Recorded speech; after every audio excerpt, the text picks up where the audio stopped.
தனது பதவியை தக்க வைத்துக் கொள்ள வேண்டும் என்பதால் அதிமுகவுடன் இணக்கமான போக்கை அண்ணாமலை கையில் எடுத்திருப்பதாக தகவல் வெளியாகியுள்ளது. குறைந்த விலை நிறைந்த தரம், தங்கள் தேவைகள் அனைத்தும் ஒரே இடத்தில். ஜெயச்சந்திரன். 2026 ஆண்டு தமிழக சட்டமன்ற தேர்தல் நடைபெற உள்ளது. இதில் எந்தெந்த கட்சிகள் எந்த மாதிரியான கூட்டணி கணக்கில் இருக்கின்றன என்ற கேள்விதான் தமிழக அரசியலில் பரபரப்பாக பேசப்படுகிறது. கடந்த காலங்களில் தேசிய ஜனநாயக கூட்டணியில் இருந்த அதிமுக அண்ணாமலையின் தொடர் விமர்சனங்களால் அந்த கூட்டணியில் இருந்து விலகியது. நாடாளுமன்ற தேர்தலில் அதிமுக பாஜக தனித்தனியாக களம் கண்டன. இது திமுகவிற்கு சாதகமாக அமைந்தது. இதே போக்கு 2026 சட்டமன்ற தேர்தலிலும் எதிரொலித்தால் மீண்டும் திமுக கூட்டணிதான் ஆட்சி அமைக்கும் என்று அரசியல் விமர்சகர்கள் கருதுகின்றனர். இந்த நிலையில்தான் தமிழக பாஜக தலைவர் அண்ணாமலையின் பதவிக்காலம் முடிவடைந்த சூழலில் அடுத்த தலைவர் யார் என்ற கேள்வி அக்கட்சியினரிடையே எழுந்துள்ளது. அண்ணாமலையால் தான் கடந்த நாடாளுமன்ற தேர்தலின் போது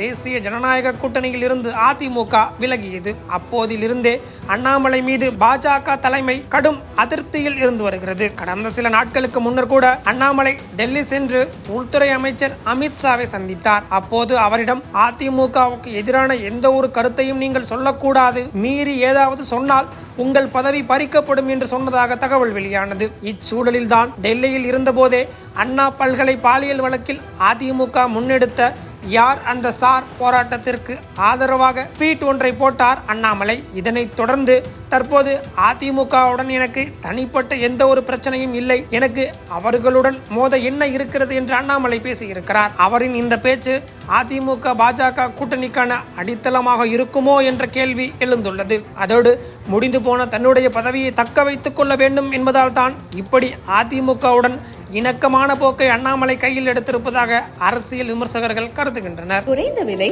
நிறைந்த தரம், தங்கள் தேவைகள் அனைத்தும் ஒரே இடத்தில். ஜெயச்சந்திரன்.